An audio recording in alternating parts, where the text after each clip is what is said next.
Muy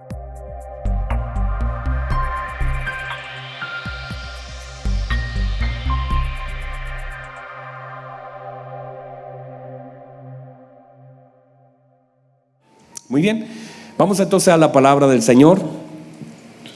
Romanos capítulo 8. Romanos capítulo 8. Juanito, ¿se apagaron unas luces, parece? Siento que se apagaron unas luces, no sé si es verdad, unas luces blancas. Romanos capítulo 8, el versículo 14 dice así: porque todos los que sois son guiados por el Espíritu de Dios, estos son hijos de Dios. Pues no habéis recibido el espíritu de esclavitud para estar otra vez en temor, sino que habéis recibido el espíritu de adopción, por el cual clamamos, Abba Padre.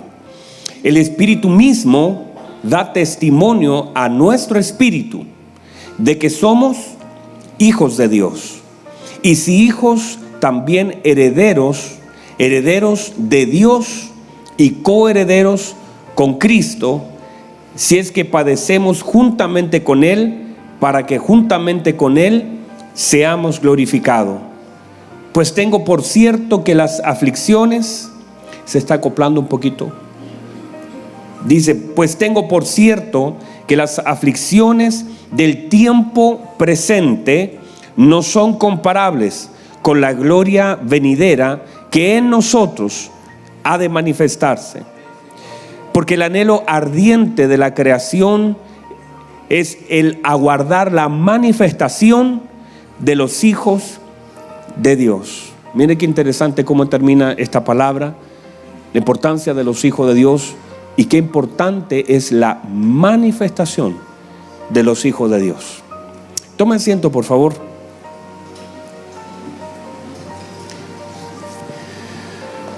Muy bien. Ponga atención a la palabra del Señor. Recuerde lo importante y trascendente que es oír la palabra del Señor. Una de las cosas importantes es apagar el celular. Y otra cosa muy importante también es entender los aspectos espirituales de las cosas naturales que Dios nos permite vivir y entender. Una de las cosas que hemos comenzado a ver acerca de la paternidad de Dios es que muchas cosas no las podemos entender a menos que podamos tener algún tipo de figura que venga a representar lo que es el mundo espiritual. Muchas veces nuestro Señor Jesucristo trató de darnos enseñanzas, pero esas enseñanzas no se podrían entender en su plenitud o con algunas imágenes si no tuviéramos algún modelo, algún diseño de cosas que nosotros podemos conocer. Por ejemplo, el Señor estableció, y lo hablamos hace días atrás, mire las aves del cielo. Todos podemos mirar las aves del cielo, ¿verdad? Todos podemos mirar las aves del cielo, ¿verdad?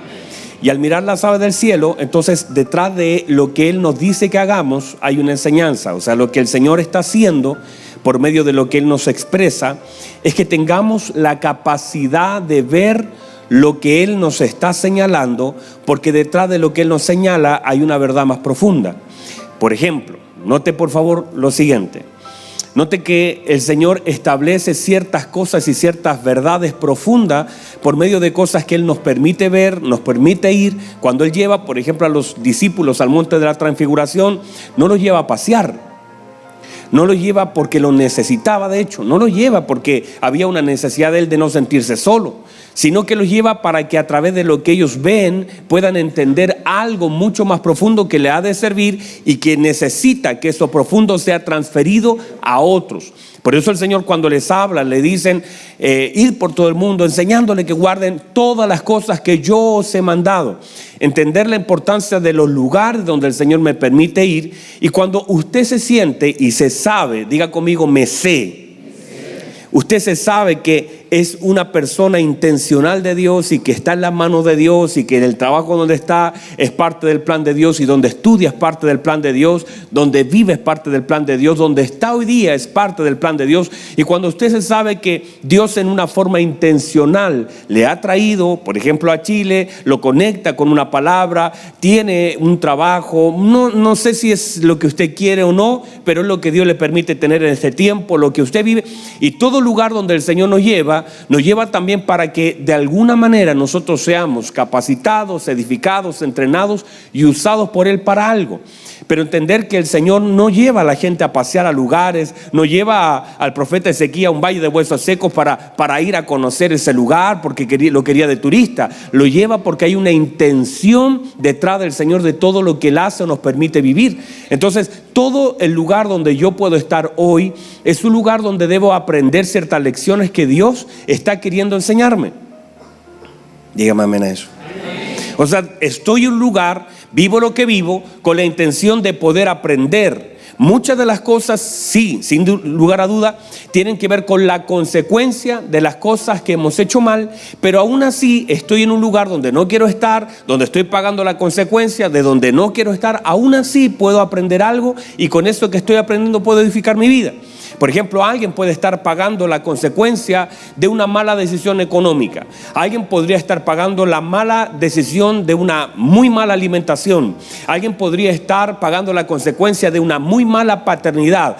Puede estar sufriendo porque sus hijos los ve lejos del Señor, los ve distante, ve un matrimonio destrozado, todas esas cosas que a veces son la consecuencia de las cosas y nuestras malas decisiones. Aún así, aunque ya estamos viviendo la consecuencia de algo malo, aún así en el lugar donde estamos podemos aprender algunas lecciones y lo que vivimos pueden ayudar a otras personas.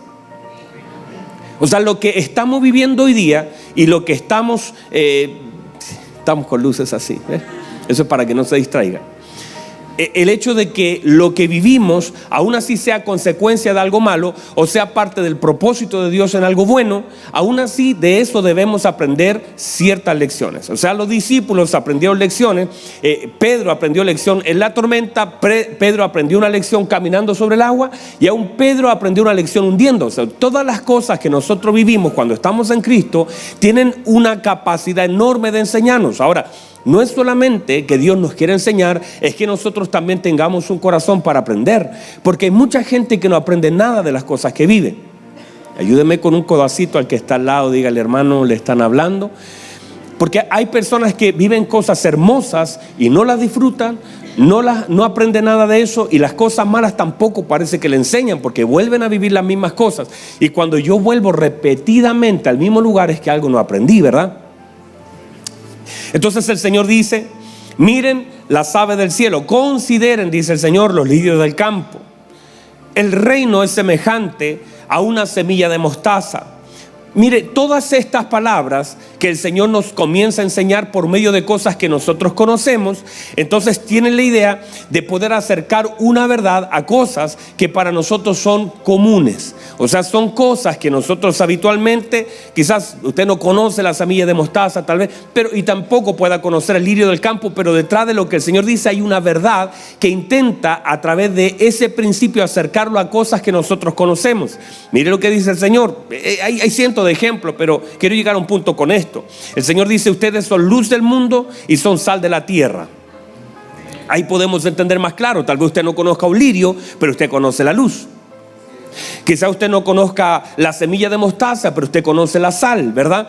Y cada una de esas cosas, lo que el Señor está intentando es darnos una verdad por medio de cosas conocidas, porque a veces al entenderlo, si yo puedo ver algo, puedo entenderlo mucho mejor. Si yo lo conozco, puedo entenderlo mucho mejor. El problema de esto es lo siguiente, póngame atención.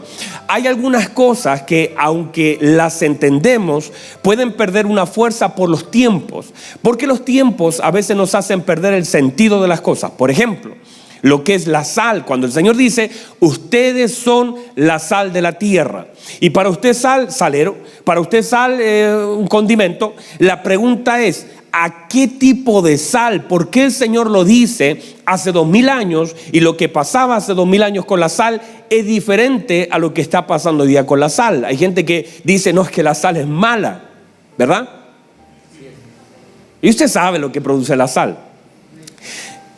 ¿Para qué? ¿Cuáles eran los usos de la sal en ese tiempo? Entonces muchas de las cosas y de las enseñanzas de nuestro Señor tienen que ver con cosas culturales.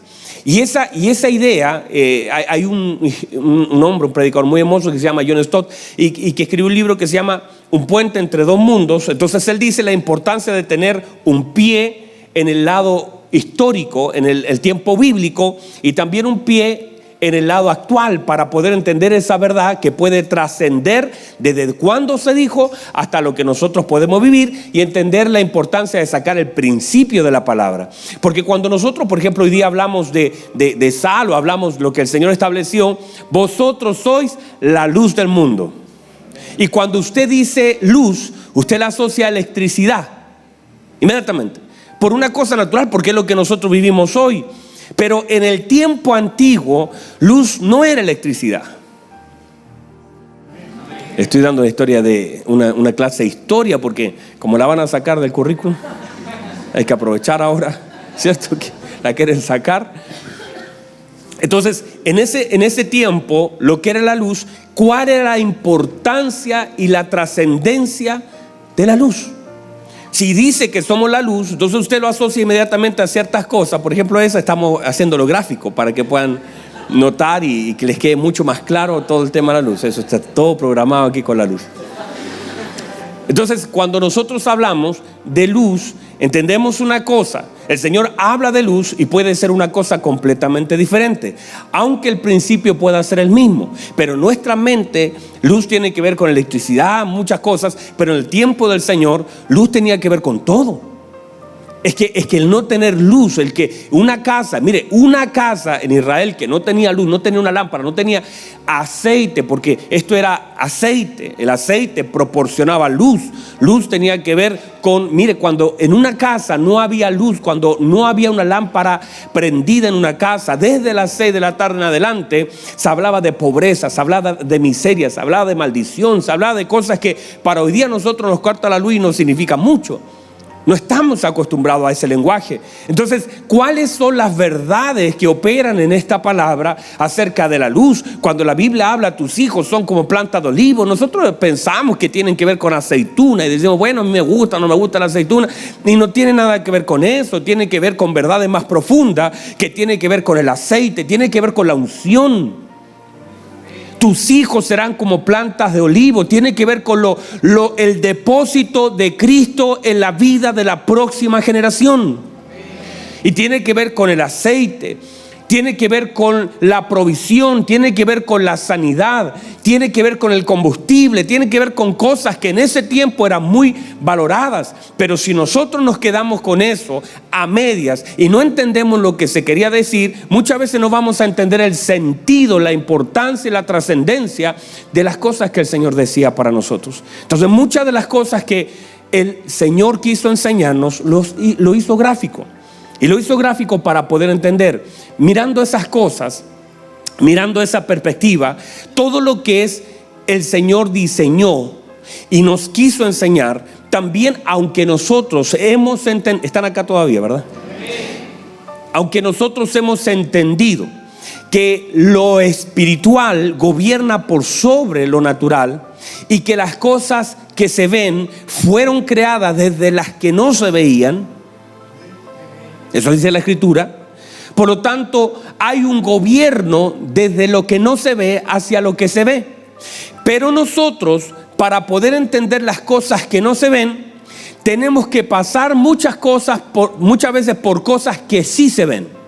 Entonces, cuando lo vemos, lo podemos entender con mayor claridad. Se nos abre un poquito más la idea de lo que el Señor quiso decir, porque se nos hace mucho más gráfico. Entonces, cuando el Señor habla de la paternidad, o cuando nosotros asumimos la palabra paternidad, inmediatamente nosotros lo asociamos hacia nuestra imagen paterna, hacia lo que pensamos de un padre, hacia lo que sabemos de la paternidad. Y esto es una revelación continua de cosas buenas y malas que nosotros hemos visto visto, vivido, conocido, y cada uno de nosotros tendrá entonces de acuerdo a lo que ha recibido y a lo que ha dado, porque cuando uno ha sido hijo y luego ha sido padre, comienza también a entender un poquito más clara la película. Mire que yo hablé de la paternidad hace como 20 años atrás en un mensaje, pero la hablé desde la posición de hijo. Pero hablar de la paternidad desde la posición de padre es diferente. Se entiende. Pablito me decía ahora en la mañana, me decía algo clave. Yo estaba estudiando ahí y me habló y me dijo, mire lo que él me dice. Me siento, me dijo, tan bendecido, tan alegre, tan emocionado, me dijo, cuando mi hijo me dice que me ama. Y eso, que él me lo dijo hacer una frasecita, yo lo agarré y yo dije, claro que sí. Es porque ahora él puede recibir y entender algo. Y muchas de las cosas que tal vez Pablito no pudo disfrutar como hijo, el Señor se la está haciendo disfrutar como padre. Y todo lo que a mí me faltó en algún momento como un hijo, puede ser bueno o malo, y los padres dieron lo que pudieron. Ya hemos superado esa etapa. Si usted es nuevo acá, hemos ido superando etapas de paternidad. No culpar a mi padre. Ya no estamos en esa etapa de criticar, de decir a este papá y esperar que él te dé algo que no te lo dio los primeros 20 años. No espere que te lo dé los próximos 40 años. Eso no, quizás no va a ser así. A los padres hay que amarlos, hay que honrarlos. Hay cosas que no se esperan, hay cosas que se hacen. Nosotros no vamos a esperar que ellos hagan algo o den algo que ellos no puedan tener o que ellos les cueste dar. Si ya no lo dieron, no estés esperando de ellos algo que quizás nunca te van a dar. Y usted puede juzgarlo. Usted mire, hay papitos que dicen, no, sí, ahora voy a cambiar, y no cambian nunca. No esté en eso. No esté con algo en su corazón en contra de sus padres, porque a esta etapa de nuestra vida ya no podemos caminar con cosas en nuestro corazón. Lo que usted recibió, agradézcalo, hónrelo, vívalo, disfrútelo, considérelo y hasta ahí llegue. No esté todavía criticando, porque a veces nosotros, aunque recibimos la palabra de honrar, con nuestras palabras deshonramos. Y sin darnos cuenta, a veces caemos en la crítica de nuestros padres por aquellas cosas que ellos no nos pudieron dar, y ya la crítica es una deshonra. Por lo tanto, ya no estás cumpliendo la palabra del Señor. Entonces, ¿qué debemos hacer? Honrar. Lo que recibimos estuvo bien, quizás no fue lo mejor, no fue lo máximo. Quizás usted me puede decir, pastor, si usted conociera. No conozco, pero hay cosas que el Señor tiene que sanar. Hay cosas que no van a cambiar hacia atrás, pero que usted las puede hacer diferente en sus hijos. Y si usted no la hizo con sus hijos, usted le puede enseñar a otro a través de sus errores a hacerla con sus nietos. Y usted puede comenzar a cambiar la historia a partir de lo que a usted no le dieron. Hay cosas que nosotros no recibimos, pero no quiere decir que porque no las recibimos no las podemos dar a otro. Porque mi Dios suplirá. La Biblia dice, nuestro Dios suplirá todo. ¿Cuántas cosas? Dice todo lo que os falta. Hay cosas que faltaron. Hay cosas que no tuvimos. Hay cosas que no recibimos, pero la Biblia dice, si usted cree la palabra de Dios, si hay alguien aquí que cree la palabra de Dios, y la Biblia dice que nuestro Dios suplirá todo lo que os falte, y no está hablando de una moneda en el bolsillo. Hay cosas que son más importantes que una moneda en el bolsillo. Y muchas de esas cosas tienen que ver incluso con la paternidad. Hay cosas que no recibimos de nuestros padres naturales y que no recibimos y quizás nunca las vamos a recibir de ellos. Quizás su papito incluso ya no están, ya no hay forma que usted pueda recibir. Tal vez partieron, quizás ya son muy viejitos. Por eso hay cosas que no vamos a recibir en forma natural, sino que vamos a recibir de una forma espiritual, pero también manifestada en algunas personas, porque muchas de las cosas que Dios nos da vienen en bases de hombres. O sea, hay cosas que Dios nos da por medio de hombres. Y hay ciertas cosas, hay ciertas cosas de la paternidad de Dios que se van a manifestar en ciertos tiempos en la imagen de hombres. Dirección, instrucción, amor, compañía, dirección. Cosas que de pronto no las recibimos. Quizás usted no tuvo a alguien que le dijera eso está mal o eso está bien, o alguien que lo motivara, y a veces el que debía suplir eso. Por eso la Biblia dice, el que no provee para su casa es peor que un incrédulo. La Biblia dice, el que no provee para su casa. Y luego dice, y para los suyos, porque la primera provisión tiene que ser en casa, mi vida. Y luego para los suyos, dice, es peor que un incrédulo. Y usted sabe, a lo mejor el papá no suplió, pero Dios usó a alguien. Dios le dio la fuerza a la mamita para que pudiera ella tener la fuerza para suplir aquello que el padre no suplió.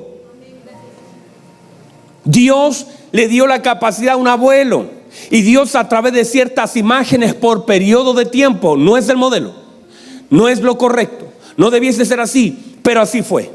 Pero Dios se encargó porque Él tiene un compromiso, y Él dijo, yo soy el padre del huérfano. Yo soy el padre del huérfano. Entonces Él asume su posición diciendo, no te va a faltar las cosas importantes. Y todo ese proceso que el Señor comienza a provocar, y que Dios comienza, y Dios se hace parte de la etapa formativa de un niño. Entonces, en este entendimiento, muchas cosas de las que el Señor nos quiere dar, las revela por medio de figuras.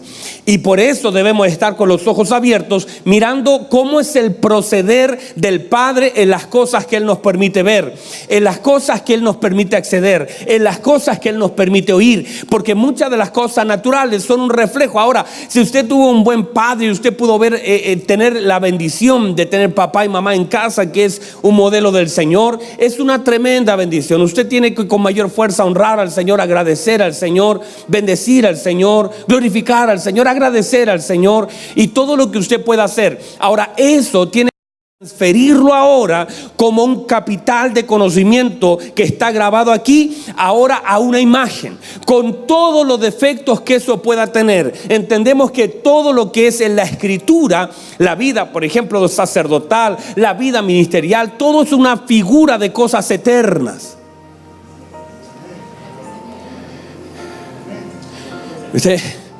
Yo sé que sí. De cosas que de pronto uno pueda mirar y que son imágenes, tabernáculo, imagen. Todas las cosas que son imágenes nos intentan mostrar algo más perfecto. El cordero que no tuviera mancha, el sacerdote que tenía que ser de un linaje. Todas esas cosas son parte de algo que el Señor nos quiere reflejar. Nuestra vida es algo. Si nosotros nos alineamos al Señor, y nosotros podemos transferirle a la próxima generación algo. Si nosotros nos alineamos al Señor, para nuestros hijos le va a ser más fácil poder entender la figura. En la medida que nosotros podamos ser canales, nosotros somos figuras. Nosotros no le podremos dar a nuestros hijos todo lo que ellos necesitan. No podemos.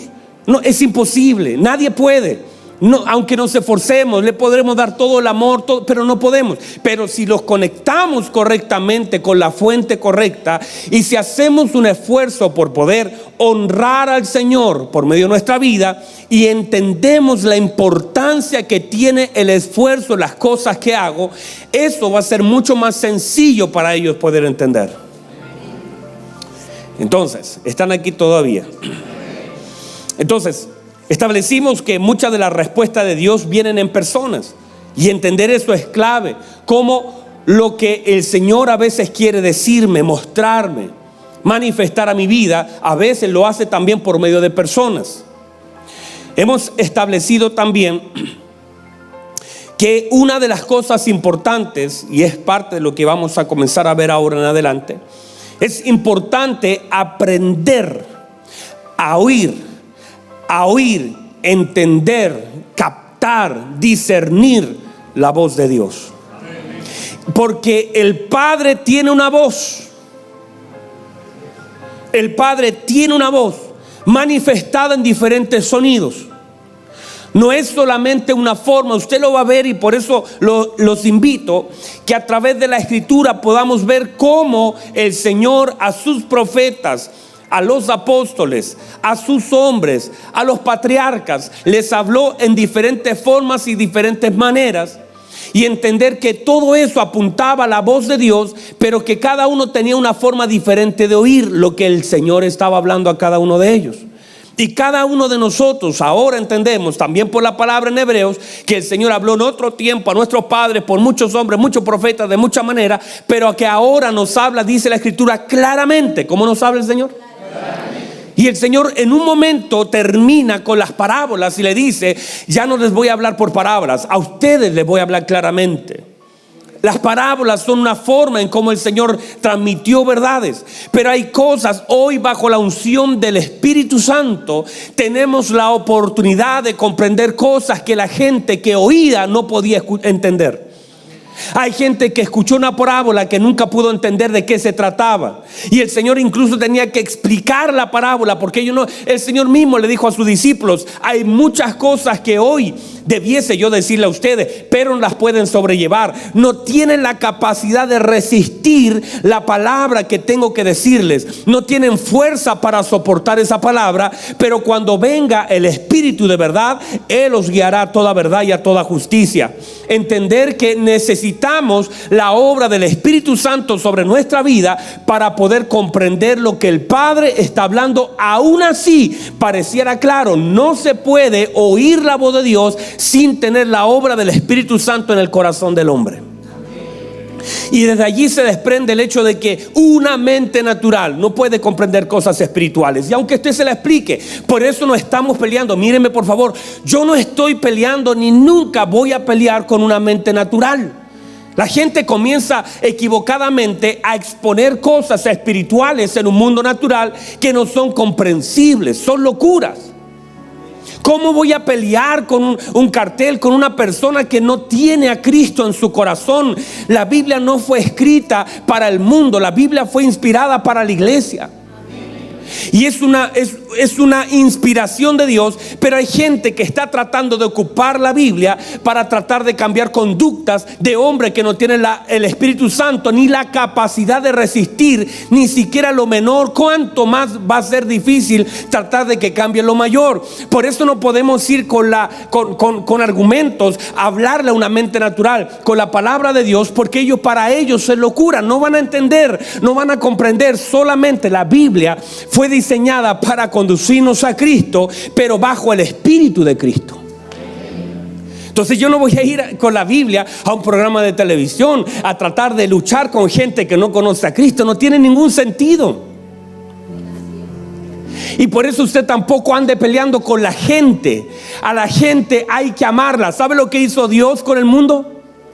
Lo amó. No le mandó con la Biblia y entienda lo que es. No. Al mundo el Señor lo amó. Y lo amó de tal manera que mandó a su Hijo. Y nosotros al mundo, lo que hacemos con el mundo, lo criticamos, lo rechazamos, lo cuestionamos, lo confrontamos. No, al mundo hay que amarlo, porque lo único que puede hacer el amor, o lo que hace el amor en el mundo, es acercarlo a Cristo.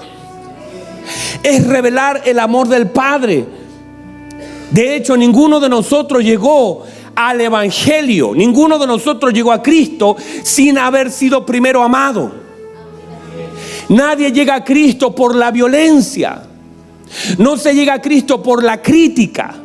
Yo no he visto todavía una persona que yo critique lo que hace y luego al día siguiente estando en Cristo. Eso no, es el amor, amar, orar, presentar, expresar el amor de Cristo. El amor de Cristo tiene el poder de ingresar a la vida de una persona, transformarla por completo, cambiar su mente, cambiar su dirección, cambiar sus pensamientos. El amor del Padre es tan fuerte que viene a reventar los patrones humanos y que la gente no puede entender cómo, siendo yo tan malo, el Padre me dio una nueva oportunidad. Él me ha llamado, Él haya muerto por mí, todas esas cosas solamente son en base al amor. Por supuesto necesitamos argumentos para tener lógico. Tenemos que, no somos ignorantes. Podemos defender, pero en último caso no es ganar una batalla teológica frente a alguien. Es expresarle el amor del Padre a una persona que necesita y que está muerta en sus delitos y pecados y no tiene otra forma de cómo levantarse sino a través de la expresión del amor en la vida de Cristo. Y cuando nosotros entendemos eso, ya no andamos peleando con la gente. Nosotros amamos a las personas.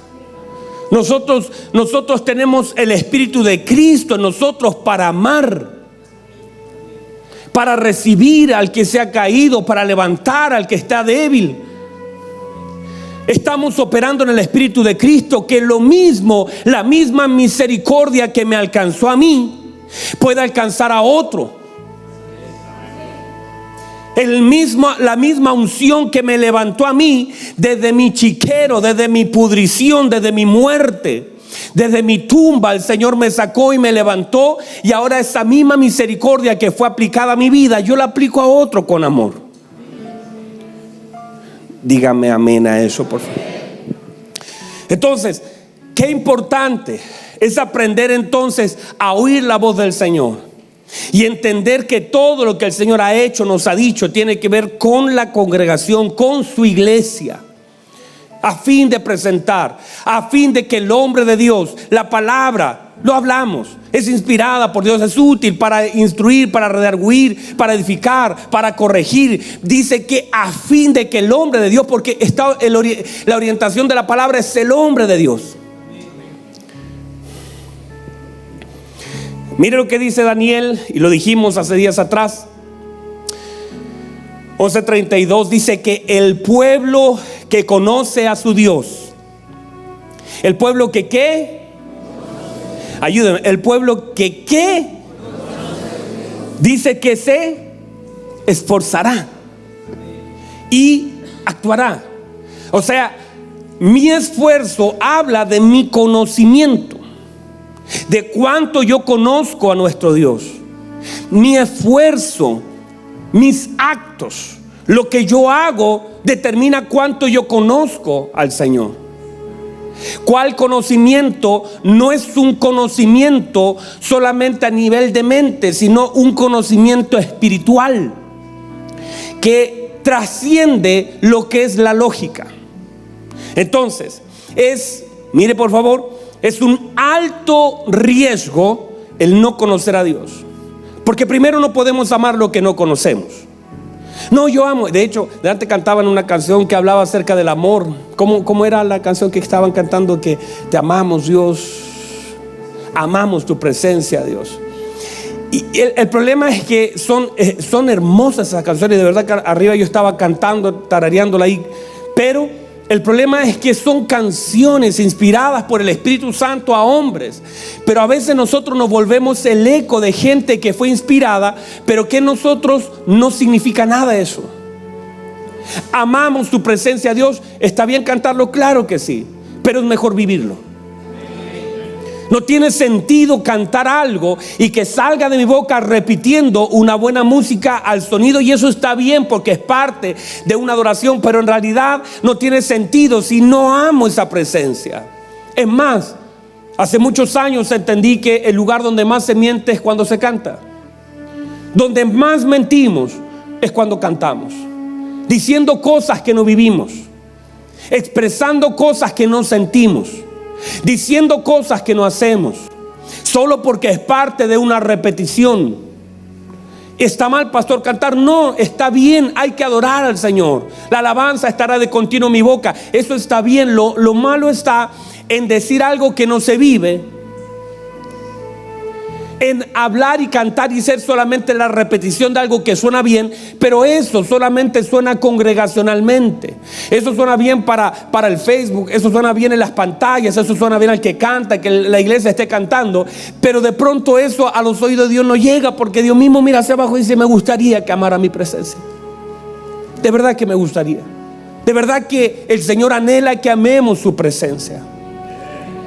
Y que no sea solamente un hermoso cántico que está hermoso y inspirado por el Espíritu Santo, pero no tiene sentido si en realidad no es una verdad en mi vida. Entonces, uno de los riesgos de no conocer a Dios es que se define que no podemos amar lo que no conocemos. Por eso el amor de Dios es tan fuerte, que conociéndonos el Señor nos amó. Porque si yo empiezo a conocer algunas personas, quizás me costaría amarlas si no fuera por el Espíritu de Cristo.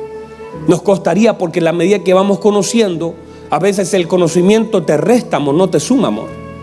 Hay personas que de pronto conocen en profundidad a otra y nunca supieran que era crítica, que era chismosa, que era cruel, que tenía un mal corazón. Hay gente, conocí gente, mire, conocí el caso, no acá gracias al Señor, pero conocí el caso de una pareja que se casó a los 2 meses,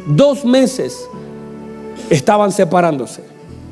Habían estado novios por más de 5 años. Y a los 2 meses, ¿por qué? Porque en el matrimonio se manifestó algo que él no conocía de ella. Ese conocimiento le restó amor, rompió pactos, se separaron. Hay muchas personas que dicen, no, es que hasta ahora vengo a conocerlo. Hay gente que dice, han pasado 10 años y todavía no conozco a este hombre. Pégale un codazo a ese hombre que tiene al lado si lo tiene. Y a veces el conocimiento, cuando uno va en el matrimonio, por eso el noviazgo es parte. Pero ahí está el amor del Padre sobre nuestra vida, que conociéndonos nos amó. Con todo nosotros no somos una sorpresa para Dios. Usted ni yo somos una sorpresa para Dios. Él nos conoció y nos amó. Y conociendo todo lo que incluso nosotros queramos ocultar o no queramos mostrar, o que no aparezca en las redes, porque nosotros, mire que yo me saco 20 fotos antes de subir una y no elijo la peor. Imagínense cómo serán las otras, diga. Yo hago eso y saco y elijo la mejor, porque uno siempre quiere exponer lo mejor, ¿verdad que sí? Claro, uno no va a exponer la foto fea, la que quedó mal, la que salió chueco, esas no las va a poner. Porque uno igual, de toda forma, a través de eso está manifestando una imagen. Pero el Señor conoce la foto fea. El Señor conoce lo que usted no quiere que la gente conozca. El Señor sabe lo que usted no quiere que la gente sepa. El Señor conoce de mí hasta mis pensamientos. Aquellos que son buenos y aquellos que son malos y que nunca podrían ser expuestos. Todas esas cosas el Señor, y aún así conociendo lo profundo de mis pensamientos, nos ama. Nos ama porque Él decidió amarnos. Y su amor no tiene una sombra de variación, no cambia, es eterno. Ahora, no quiere decir que ese amor le guste todo lo que somos. Yo lo dije una vez, yo amo a mi hijo, pero hay muchas cosas que no me gustan de él. Y sé también que la etapa de su crecimiento, por causa de mi amor, yo entiendo que mi hijo de, ¿cuántos años tiene? 3, David. Mi hijo de 3 años, ya haya pasado algunas situaciones, no quiero. Mi hijo de 3 años, lo amo en sus 3 años y tengo la capacidad de discernir que a ese de 3 no le voy a pedir lo mismo que al de 8. Lo amo y sé que tiene cosas que están en perfeccionamiento por causa de sus 3 años. Al de 8 lo amo y también entiendo que lo debo amar en la calidad de 8 años. Hay cosas que quisiera que haga, no las está haciendo, que las va a hacer. Hay cosas que traen alegría a mi corazón, todo eso es parte del amor bajo entendimiento. No son comparables. No son comparables, aunque son mis hijos, no son comparables. Es distinta etapa, son, hermano, noche y día en algunas cosas. Y son hijos, pero noche y día. Uno como Danielito, es un corazón, hermano, que es tan noble que no le haría daño a nadie. El otro me anda agarrando a combo todo el día. Y me descuido y me da un combito. Entender que son diferentes. Uno es más tímido, el otro uno quiere que le hagamos todo, y el otro con 3 añitos quiere, él le dice, no me haga nada, yo me quiero ir al baño solo, quiero comer. Del año y medio dice, yo quiero comer solo, yo quiero vestirme solo, yo quiero hacer todo solo. Y son diferentes. Los amo a los dos, aún con sus diferencias. Uno de los riesgos más, pónganse en pie por favor, ya terminamos hace rato. Pero una de las cosas más importantes es que, míreme por favor, con esto voy a cerrar. Una de las cosas más importantes que debemos aprender y entender de todo lo que estoy hablando es justamente esto, el conocimiento. Porque el pueblo que conoce a su Dios se esforzará. La segunda parte voy a leer un texto de Jeremías donde la escritura dice: no se alabe el sabio en su sabiduría, no se alabe el rico en sus riquezas, no se alabe el valiente en su valentía, mas en esto alábense, dice el Señor, en conocerme y entenderme.